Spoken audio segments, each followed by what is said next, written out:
इस वक्त आप जो देख रहे हैं ये मैकॉन स्टेशन का रेलवे है। लेकिन मैकॉन स्टेशन की इस रेलवे में खासियत क्या है? ये यहाँ पर आप स्टॉल्स भी देख सकते हैं या रेलवे स्टेशन भी देख सकते हैं। इसे कहते हैं अम्ब्रेला पुल डाउन मार्केट, यानी जिस वक्त ट्रेन यहाँ से गुजरेगी उस वक्त ये सारे जो दुकानें हैं उसका शटर गिर जाएगा सिर्फ 50 सेकंड में। 50 सेकंड में ट्रेन गुजरेगी, शटर फिर से वापस उठ जाएगा। अगर आप यहाँ आना चाहते हैं तो ये कम से कम 1 घंटे के डिस्टेंस पर बैंकॉक से यहाँ पर आप आ सकते हैं। और सबसे कमाल की बात क्या है? सबसे कमाल की बात है कि इस जगह पर जब पहली बार रेलवे लाइन बिछाने की बात हुई तब लोकल्स ने कहा कि भाई हमारे तो यहाँ दुकान है, हमारे दुकान के रहते हम यहाँ पर रेलवे स्टेशन कैसे ला सकते हैं। फिर बात ये हुई कि हमारी ट्रेन भी गुजरेगी और आपका दुकान भी चलेगा, यानी दोनों एक साथ। आज ये टूरिस्ट का हॉट स्पॉट है। पूरे बैंकॉक के टूरिस्ट मैकॉन रिवर में इस एक्सपीरियंस को लेने आते हैं। जब ट्रेन गुजरेगा और लोग अपनी दुकानों को समेटेंगे और बीच में से एक थ्रिलिंग से एक्सपीरियंस होगा। तो मैकॉन स्टेशन का ये एक्सपीरियंस बिल्कुल वियतनाम के हनोई स्टेशन के एक्सपीरियंस जैसा है। अब जब मैं ये बात कर रहा हूँ तो आप मुझे मेरे आसपास बहुत सारे टूरिस्ट देख सकते हैं जिनका रास्ता भी मैंने रोका हुआ है, लेकिन आपको मैं ये एक्सपीरियंस आज कराऊंगा। माई क्लोंग रेलवे मार्केट समुद्र सोंग्राम प्रांत का एक लोकल मार्केट है जिसका नाम है होम रोम मार्केट, जिसे आमतौर पर सियांग ताई यानी जान जोखिम में डालने वाला मार्केट कहा जाता है। इसे इस प्रांत में थाईलैंड के शानदार आकर्षणों में एक माना जाता है। 100 मीटर की लंबाई में फैला ये मार्केट समुद्र सोंग्राम प्रांत के मोयांग जिले में क्लोंग रेलवे स्टेशन के पास रेलवे किनारे स्थित है। ये एक आम ताज़ा सामान का बाजार है जहाँ सी फूड, सब्जियाँ, फल, ताज़ा और सूखा खाना और अन्य तरह का सामग्री मिलता है। मैक्लोंग रेलवे मार्केट सुबह 6 बजे से शाम 6 बजे तक खुला रहता है। 1901 में थाई चीन रेलवे कंपनी को थाईलैंड की 5वीं रेलवे लाइन थाई चीन रेलवे को चलाने का 40 साल का अधिकार मिला। 33 किलोमीटर लंबी और 1 घंटे के सफ़र वाली इस लाइन को बनाने में 3 साल लगे। 29 दिसंबर 1904 को इस रेलवे के खुलने से पहले राजा राम फिफ्थ ने इस रेलवे लाइन पर सफ़र किया था। ये एकमात्र ऐसी रेलवे लाइन है जो अलग थलग है और किसी दूसरे रेलवे लाइन से नहीं जुड़ी है।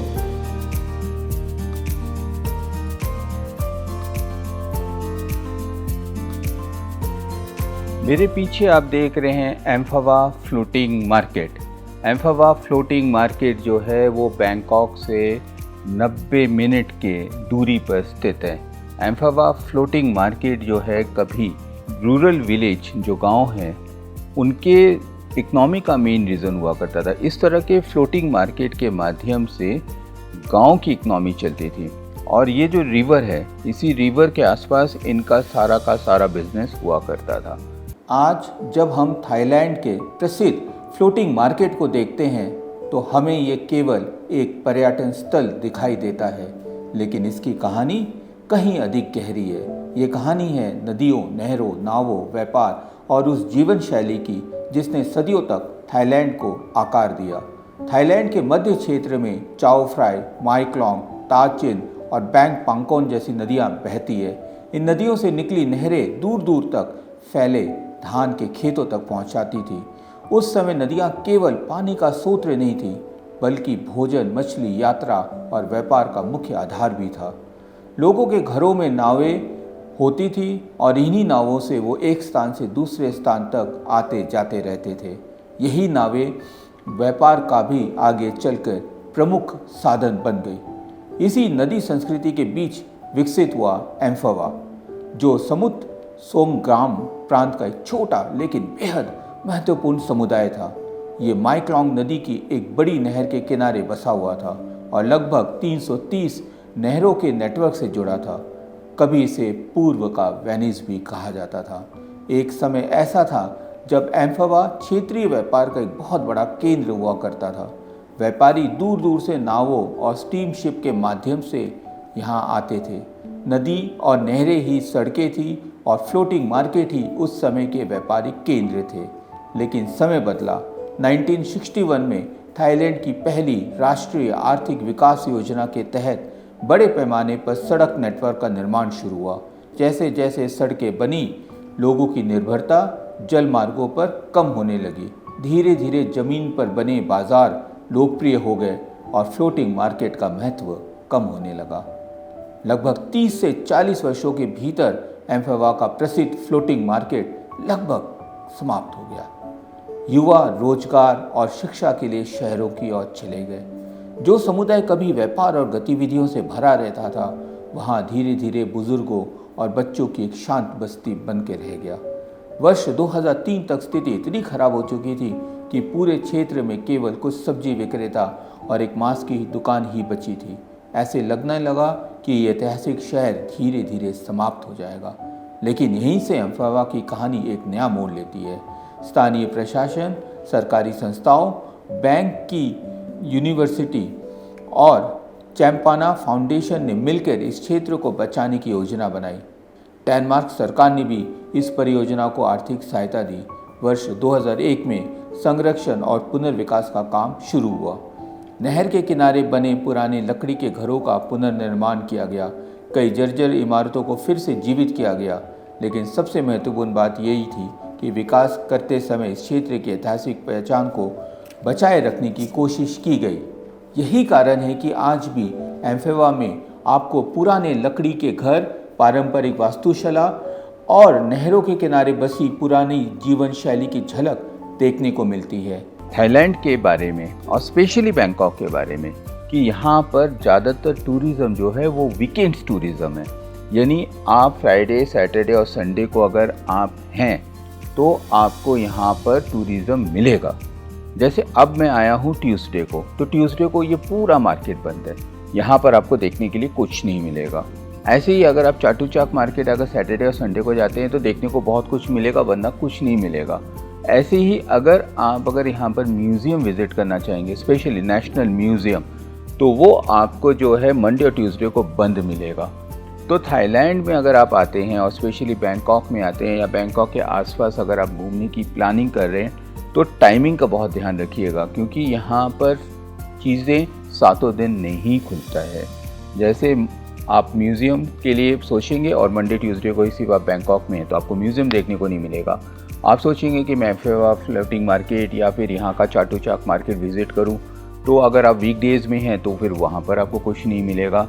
तो ये एक बड़ा वीक पॉइंट है, टूरिज़्म के पॉइंट ऑफ व्यू से एक बड़ा वीक पॉइंट है कि आप जब कोई भी चीज़ जब डेवलप कर रहे हैं तब आप सिर्फ वहाँ पर वीकेंड्स रख रहे हैं या वीकडेज़ रख रहे हैं, जिससे कि टूरिज़्म वहाँ पर कैसे बनेगा। अब मैं आया हूँ 90 मिनट के ट्रैवल डिस्टेंस के बाद और मुझे ये पूरा मार्केट बंद मिल रहा है। और एक तरह से ये सही भी है, क्योंकि हम जब कहीं जाते हैं और अगर हमें मार्केट खुला मिलता है तो हम उसके ड्रॉबैक्स पर कब बात करेंगे।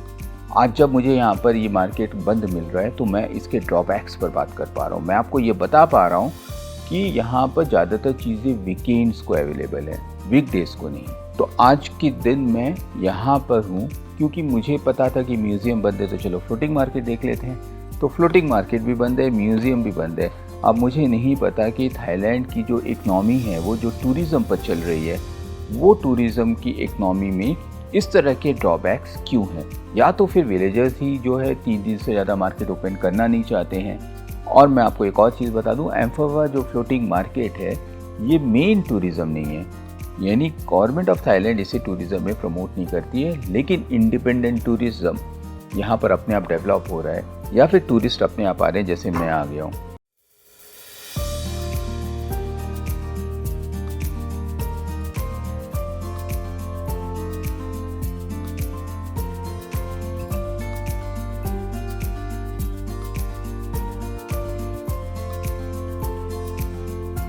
अगर आप एम्फावा फ्लोटिंग मार्केट आते हैं तो आपको ये थोड़ा ध्यान रखना पड़ेगा कि एम्फावा जो विलेज है ये कोकोनट फार्मिंग के लिए बहुत फेमस है। हाँ, यहाँ पर बहुत ज़्यादा कोकोनट फार्मिंग होता है और एम्फावा फ्लोटिंग मार्केट में कोकोनट के बहुत प्रोडक्ट्स आपको देखने को मिलेंगे। और कोकोनट के प्रोडक्ट्स में स्वीट प्रोडक्ट्स होते हैं, बिल्कुल वेजिटेरियन प्रोडक्ट्स होते हैं। और इन प्रोडक्ट्स के ज़रिए आप गांव के कल्चर को समझ पाएंगे। यानी ये जो इन लोग जो प्रोडक्ट देते हैं, मैं आपको दिखाना चाहता हूँ कि ये सारे जो प्रोडक्ट्स हैं ये कोकोनट के बने हुए प्रोडक्ट्स हैं। और ये प्रोडक्ट्स के माध्यम से यहाँ पर एक इकनॉमी भी चल रही है विलेजेस के माध्यम से। तो एम्फावा फ्लोटिंग मार्केट आएंगे तो ये ध्यान रखिएगा कि शॉपिंग में कोकोनट के प्रोडक्ट्स ज़रूर खरीदना है। जैसे जैसे ये क्षेत्र पर्यटकों के बीच लोकप्रिय होने लगा, वर्ष 2004 में फ्लोटिंग मार्केट को दोबारा शुरू किया गया। हालांकि यह अब पहले जैसा स्थानीय व्यापारिक केंद्र नहीं रहा। आज ये मुख्य रूप से पर्यटकों के लिए संचालित होता है और केवल 3 दिन सप्ताहांत में शाम 4 बजे से रात 9 बजे तक सक्रिय रहता है।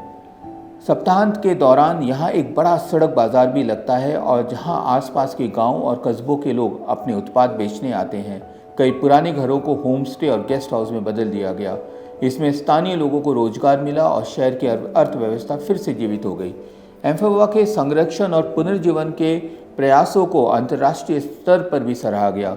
वर्ष 2008 में एम्फावा को सांस्कृतिक विरासत संरक्षण के लिए UNESCO Asia Pacific heritage award से सम्मानित किया गया। लेकिन हर सफलता के साथ कुछ चुनौतियां भी आती है। जैसे जैसे एम्फावा प्रसिद्ध होता गया, बाहरी निवेशक यहाँ आने लगे। उन्होंने नहर के किनारे बने पुराने घर किराए पर लेकर उन्हें रिजॉर्ट, कैफ़े, रेस्टोरेंट और दुकान में बदलना शुरू कर दिया। पर्यटकों की संख्या लगातार बढ़ती गई। वर्ष 2000 तक प्रतिदिन 10,000 से अधिक पर्यटक सप्ताह अंत में आने लगे। इस बढ़ती लोकप्रियता ने पर्यावरण पर दबाव भी बढ़ाया। भीड़, कचरा, व्यवसायीकरण और स्थानीय पहचान के कमज़ोर होने जैसी समस्याएं सामने आने लगी। इस बढ़ती लोकप्रियता ने पर्यावरण पर भी दबाव बनाया और स्थानीय पहचान यहाँ कमज़ोर होने लगी। आज एम्फावा की सबसे बड़ी चुनौती यही है कि विकास और विरासत के बीच संतुलन कैसे बनाया जाए। शायद यही कारण है कि एम्फावा केवल एक फ्लोटिंग मार्केट नहीं है। ये हमें बताता है कि किसी समुदाय की पहचान केवल उसकी इमारतों में नहीं, बल्कि उसकी नदियों, नहरों, परंपराओं और लोगों की यादों में बसती है। और यदि सही योजना बनाई जाए तो लगभग समाप्त हो चुका शहर का कोई भी भाग फिर जीवित हो सकता है। थाईलैंड के फ्लोटिंग मार्केट हमें ये भी सिखाते हैं कि परंपरा और आधुनिकता एक दूसरे के विरोधी नहीं, बल्कि सही संतुलन के साथ आगे बढ़ सकते हैं। और एक चीज़ और है जो थाईलैंड में आपको बहुत ज़्यादा फेस करना पड़ेगा अगर आप अकेले घूमेंगे तो। इनको कोई भाषा नहीं आती है, इन्हें कोई भाषा नहीं आती, इन्हें सिर्फ अपनी भाषा आती है। ये अंग्रेजी भी बड़ी मुश्किल से टूटा फूटा 1-2 वर्ड बोल लेंगे तो बोल लेंगे। तो आप अगर इनसे कुछ समझना चाहेंगे या आप इनसे कुछ बात करना चाहेंगे तो ये आपकी बात नहीं समझ पाएंगे। तो यहाँ पर alone tourist and around travellers के लिए भी एक जो है चैलेंज तो रहता ही है। इसी वजह से मैं जब एज ए जर्नलिस्ट यहाँ के विलेजेस में आया हूँ और यहाँ के लोगों से बात करना चाह रहा हूँ तो मुझे कुछ नहीं समझ में आ रहा है, क्योंकि ये लोग कुछ बात ही नहीं करना चाहते हैं। इनफैक्ट गूगल ट्रांसलेशन में भी जो है ना आपके पास लिमिटेशंस बहुत है। तो जब भी आप बैंकॉक आते हैं, थाईलैंड आते हैं या थाईलैंड के गाँव में जाते हैं या अलोन ट्रैवलर्स होते हैं तो इन चीज़ों का आपको ध्यान तो रखना ही पड़ेगा। फेसबुक और इंस्टाग्राम पर हमें फॉलो करें और हमारे साथ जुड़े रहें। हमारा आईडी है यात्रा आमंत्रण। यात्रा जगत की ऐसी ही खास खबरों के लिए आज ही पढ़ें यात्रा आमंत्रण, देश की एकमात्र हिंदी पर्यटन पत्रिका। सपनों की छुट्टियां अब और करीब। आज ही यात्रा आमंत्रण के साथ अपना टूर पैकेज बुक करें।